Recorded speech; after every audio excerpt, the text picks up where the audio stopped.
नमस्कार, मेरा नाम मेघा कुमारी है। आज मैं कक्षा 9वीं का इम्प्रूवमेंट इन फूड रिसोर्स का भाग 13 पढ़ाने जा रही हूँ। पिछले वीडियो में हमने मधुमक्खी पालन के बारे में पढ़ा था। आज की वीडियो में हम सारांश जानेंगे। बच्चों, इसने इस अध्याय में अब तक बहुत सारी चीज़ें सीखी। याद है, हमने शुरुआत में फसल उत्पादन के तरीके को जाना, जहाँ उन्नति, किस्मों, खाद, उर्वरकों और सिंचाई की बातों को जाना। फिर हमने जाना कि फसल सुरक्षा कैसे कीटों और खरपतवार से बचाती है। उसके बाद हमने पशुपालन के बारे में पढ़ा। गाय, भैंस, मुर्गी, मछली, मधुमक्खी पालन, इन सभी चीज़ों के बारे में हमने जाना। आज हम इन सबको एक जगह समेटकर एक छोटा सा सारांश पढ़ेंगे। फसल उत्पादन के मुख्य उपयोग क्या है? उपज बढ़ाने के 3 प्रमुख तरीके हैं: variety improvement, nutrient management, crop rotation. इसके अलावा सिंचाई, फसल चक्र और सही समय भी महत्वपूर्ण है। उन्नत बीज, समय पर पानी, कीट नियंत्रण, अधिक और अच्छी गुणवत्ता वाली उपज। जैसे कि हम लोगों ने पढ़ा था कि अगर किसान सिर्फ बीज बदल दे तो फ़ायदा सीमित होगा, लेकिन बीज के साथ वह जब अच्छा पोषण देगा, सुरक्षा देगा, सुरक्षा देगा, ठीक है, और तीनों को जोड़ देगा, तो हमारी उपज अधिक होगी और गुणवत्ता वाले फसल हमें मिलेंगे। अगर एक एग्जाम्पल से अगर आप एक अच्छे क्वालिटी का बीज लेते हो, समय पर सिंचाई करते हो, समय पर उसे कीटनाशक दवाई या कीट को नियंत्रण करते हो, तो हमारा जो प्रोडक्शन है वो ज़्यादा से ज़्यादा बढ़ेगा। तो जब हम इस तरह की खेती करते हैं तो हमारी वैरायटी इम्प्रूवमेंट भी होगा, न्यूट्रिशन मैनेजमेंट भी अच्छे से हम कर सकते हैं और क्रॉप का प्रोटेक्शन भी हम अच्छे से कर सकते हैं। दूसरा है खाद और उर्वरक। खाद, मैन्योर, प्राकृतिक जैविक मिट्टी के लिए अच्छा है। उर्वरक, फर्टिलाइज़र, रासायनिक तीव्र परिणाम, लेकिन अधिक उपयोग के लिए नुकसान है। पोषण प्रबंधन का सही संतुलन जरूरी है। पंजाब में किसान अब खाद और उर्वरक को मिलाकर उपयोग करते हैं, जिससे उपज को बढ़ती है, मिट्टी की सेहत भी बनी रहती है। जैसे हम लोग पिछले भाग में पढ़ा था कि मैन्योर जो है वो प्राकृतिक का दिया हुआ है, जैसे हम लोग जैविक भी कहते हैं। ये मिट्टी के संतुलित को अच्छा करता है, मिट्टी को उपजाऊ बनाता है। मगर उर्वरक जो होता है वो एक रासायनिक है और बहुत तीव्र परिणाम, मतलब बहुत जल्दी उसका एक्शन दिख जाता है। आपके खेत में फर्टिलिटी बहुत तेज़ी से बढ़ने लगती है, मगर अगर इसका हम अधिक इस्तेमाल करते हैं तो वो मिट्टी को नुकसान और बंजर भी बना देता है। इसलिए हम क्या करेंगे? इसलिए हम संतुलित करेंगे, मतलब 50% खाद, 15% मैन्योर, 15% मैन्योर, 15% फर्टिलाइज़र, दोनों को बराबर मात्रा में डालेंगे, जिससे हमारी भूमि की पोषण वो खत्म भी ना हो और हमारा भूमि उपजाऊ भी रहे। पंजाब में किसान अब तक और खाद और उर्वरक को मिलाकर उपयोग करते हैं, जिससे उपज भी बढ़ती है और मिट्टी भी सेहतमंद होता है। सिर्फ रासायनिक उर्वरक से मिट्टी थक जाती है, इसलिए खाद और उर्वरक मतलब फर्टिलाइज़र का संतुलित प्रयोग करना बहुत अच्छा होता है और ज़रूरी भी होता है। जैसे पंजाब के किसान ने क्या किया, सिर्फ यूरिया डालते थे, अब वो गोबर की खाद, यूरिया को मिलाकर डालना शुरू कर दिया, जिससे मिट्टी उपजाऊ तो बनी और उसके पैदावार भी दिन पर दिन बढ़ने लगे। फसल सुरक्षा प्रबंध, ये क्या है? कीट, रोग, खरपतवार से फसल की रक्षा करनी चाहिए। उपाय, क्या करें कि ये फसल की क्या करें जिससे हम फसल में कीट, रोग, खरपतवार से बच सकें? कीटनाशक, शाकनाशी, जैविक नियंत्रण। भंडार के समय भी सुरक्षा जरूरी है। उदाहरण, यदि गेहूं को गीले गोदाम में रखा जाए तो फफूंद बहुत तेजी से लग जाती है, जिससे आपका पूरा अनाज क्या होगा, गेहूं खराब हो जाएगा। इसलिए हमें सूखे गोदामों की आवश्यकता है। देखिए, अगर गेहूं की फसल अच्छी होती है लेकिन भंडार आपका नमी है, वहाँ पर मॉइस्चर है, बहुत सारे चूहे हैं, तो किसान की सारी मेहनत जीरो हो जाएगी। क्यों? क्योंकि उस गोदाम में चूहे और मॉइस्चर उस फसलों को खराब करने में बहुत आराम से कर सकते हैं, उनको मेहनत नहीं लगेगा। मगर जिस गेहूं को उपजाने में किसान को इतनी सारी मेहनत लगी, उनके कीट से बचाया, रोगों से बचाया, जो अनवांटेड प्लांट वीड्स से उनसे अपने गेहूं को बचाया, अनाज को बचाया, वो सारा बर्बाद हो जाएगा। अगर गेहूं गीले गोदाम में रखा जाएगा तो फफूंद लग सकता है, लेकिन सूखे, हवादार और कीटनाशक से उपाजित गोदाम में अगर रखा जाए तो अनाज की जो फसलें हैं वो सुरक्षित रहेगी, लंबे लंबे समय तक वो सेव रह सकता है। इसलिए हमें स्टोरेज का भी देखना पड़ेगा कि हमारे जो स्टोरेज है वो कैसा है। अब बात करते हैं पशुपालन की। पशुपालन के क्षेत्र में हमने क्या समझा? पशुपालन दूध, खेत आय, कुक्कुट पालन अंडा व मांस, मछली पालन प्रोटीन स्रोत, मधुमक्खी पालन शहद परागन। एक किसान अगर खेत के साथ मछली पालन और मुर्गियां भी पाले तो उसे 3 स्रोतों से कमाई हो सकती है। अब आपने तो पढ़ा था कि पशुपालन में हम दूध और बैल, इन तरह के जानवरों को पालते हैं जो हमारे खेतों में योगदान देता है। जैसे बैल, वो खेत जोतने का काम करता है। गाय जो दूध का प्रोडक्शन देती है, मिल्क के प्रोडक्शन को बढ़ाती है।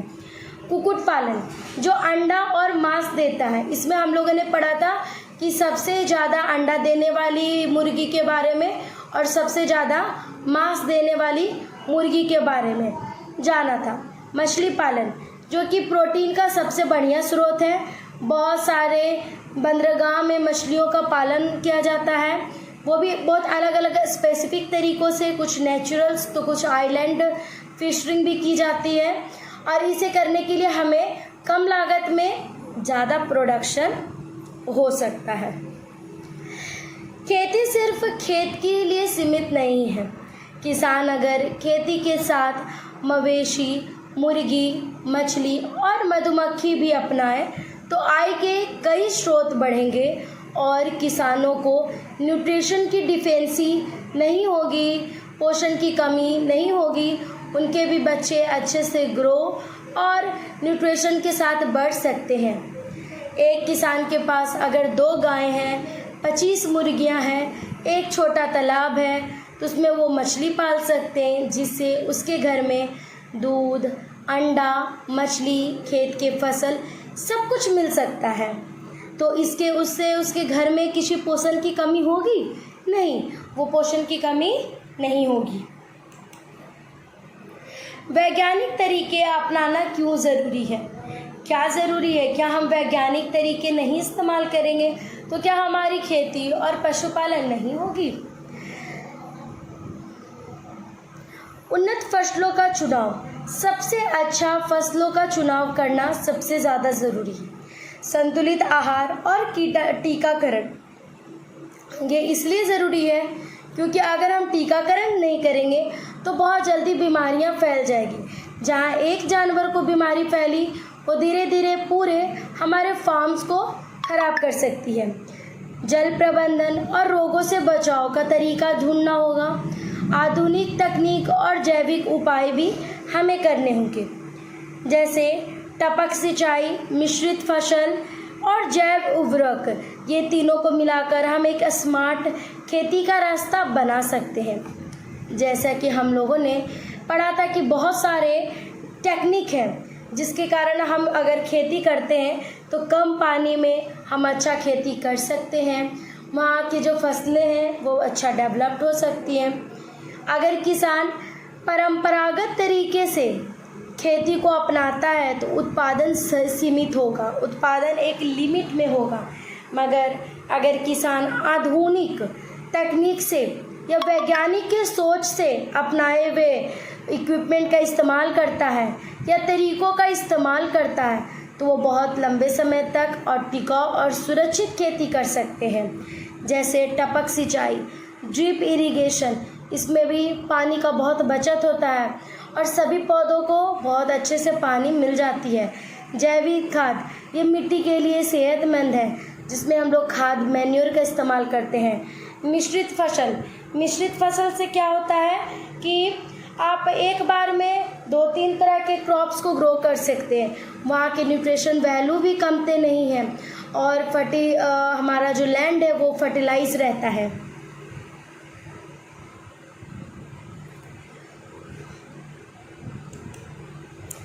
याद रखने के कुछ फाइनल पॉइंट्स हैं जो कि इस चैप्टर को बहुत इम्पोर्टेंस देगा।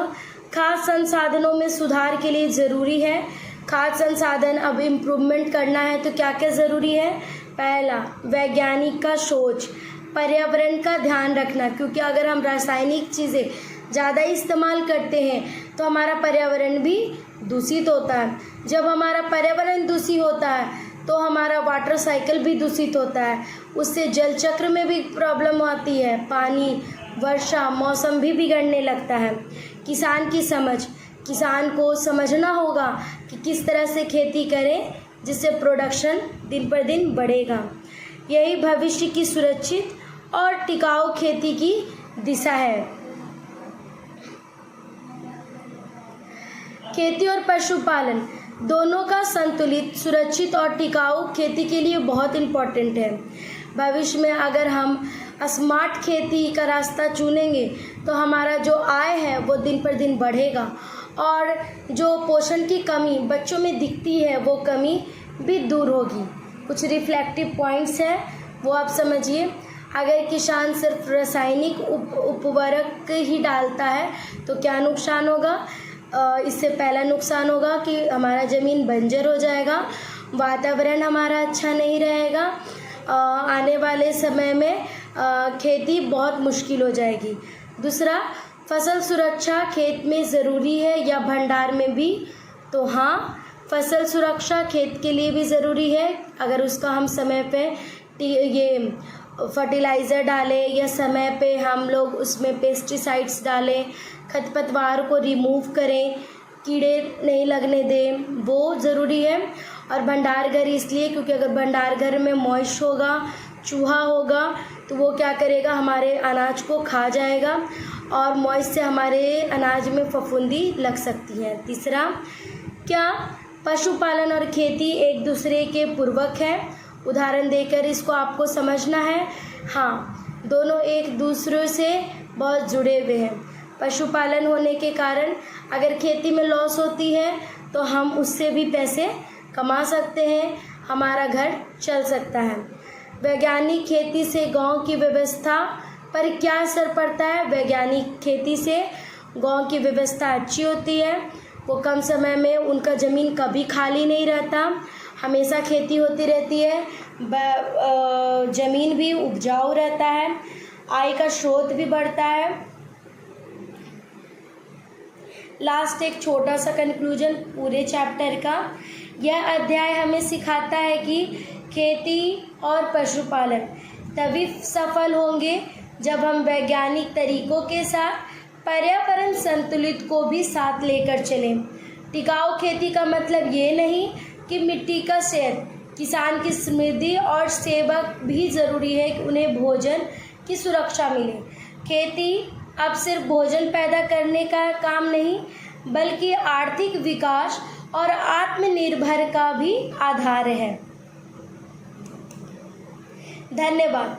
अगला जो हमारा पार्ट है उसमें हम इसमें जो दिए गए जितने भी क्वेश्चन आंसर है उनको समझेंगे और ओवरऑल आपने इस चैप्टर को समझा, उससे आप कोशिश करिएगा कि उन क्वेश्चन आंसर को अपने शब्दों में उत्तर देने का।